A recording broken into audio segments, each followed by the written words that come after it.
Want to know why? Ask how. Howard the Humongous. Israel has declared that it now has control over the biggest hospital in Gaza, a hospital built by an Israeli architect, Al-Shifa Hospital.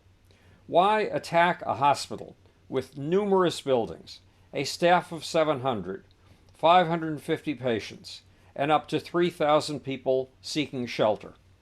Israel's army, the Israel Defense Force, has long said that Hamas headquarters is under the hospital in a military tunnel system that Hamas brags is 311 miles long and that one released hostage called a spiderweb.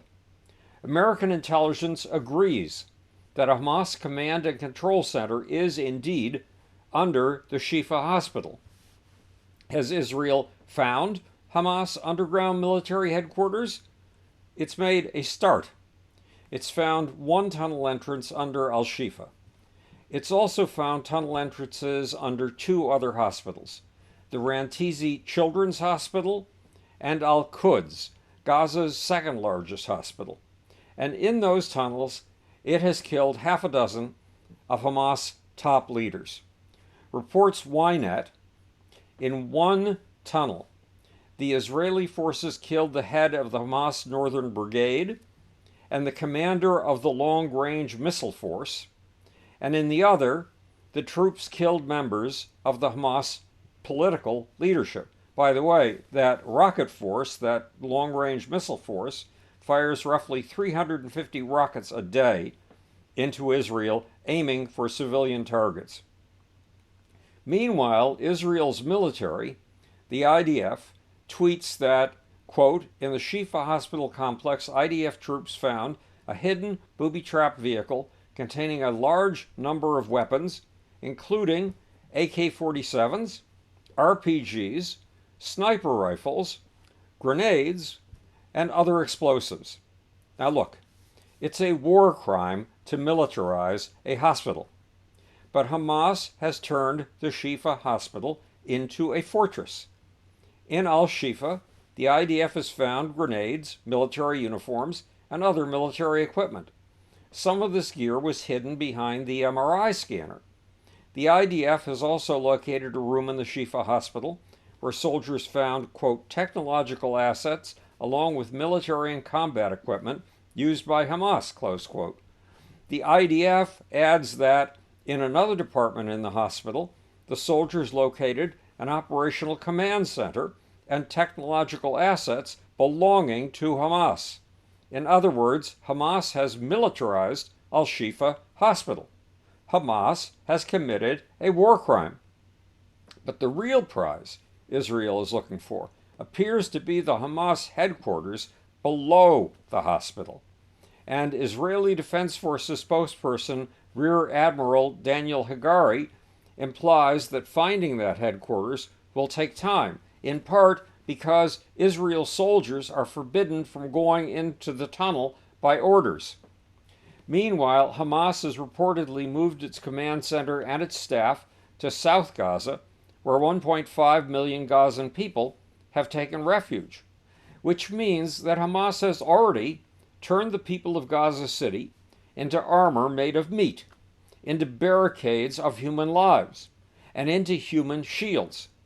That Hamas strategy has killed a reported 11,000 Palestinians in the north and has leveled half of Gaza City. Yes, it's not just Israel who is responsible for Gaza City's death and destruction. It is Hamas. Now Hamas is doing the same thing to the Gazan refugees who have headed south for safety. But Israel has a problem more deadly than rockets and grenades. Education in Gaza has been supported by the United Nations Relief Organization, UNRWA, UNWRA, and the United Nations has allowed the Gazans to educate their kids to hate Jews and to look forward to two genocides. First, a genocide of the Jewish citizens of Israel, then a genocide of the rest of the Jews in the world. If you do a Google image search, you can easily find pictures of Palestinian 3-year-olds dressed up as suicide bombers, and pictures of Palestinian 12-year-olds trained as child soldiers, wearing ammunition vests, carrying assault rifles, and eager to kill.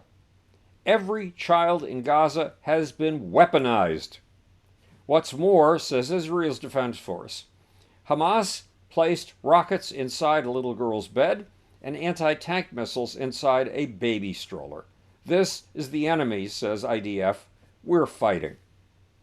Even worse, Israeli soldiers found a copy in a child's bedroom of Adolf Hitler's Mein Kampf, translated into Arabic, with handwritten notes, including the note that, quote, it starts with words. It ends with Jewish blood in the streets. So Gaza's children have been raised since toddlerhood to believe that exterminating Jews and Israelis is heroic. And this education is paid for by United Nations money. Why would the United Nations pay to turn children into lethal weapons? Could it be because the Muslim world's 57 nations are the UN's biggest voting bloc? Yes, the Muslim world has more voting power in the UN than NATO. Unfortunately, the Muslim education in hate is not limited to Gaza. Walid Shubat, a Palestinian who claims that his grandfather was good friends with a man called the Führer, the Hitler of the Muslim world, the Grand Mufti of Jerusalem, who helped found modern Palestinianism, claims this is also true about the education of Muslim children in religious schools in the United States. He calls this education, quote, the collective incitement of millions of children in school, in the social arena, in clubs, in the mosque, on the Temple Mount, in the streets, in the graffiti. When I was 6 years old, says Shubat, I'd go to school. We sing Arabs are beloved and Jews are dogs. So you can see it's not just in the Palestinian area. It's in Jordan, it's in Lebanon, it's in Cairo, it's in Syria, it's all over.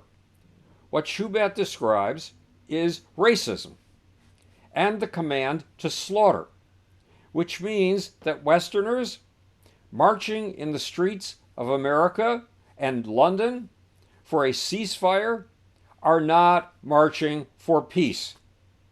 They are marching for genocide.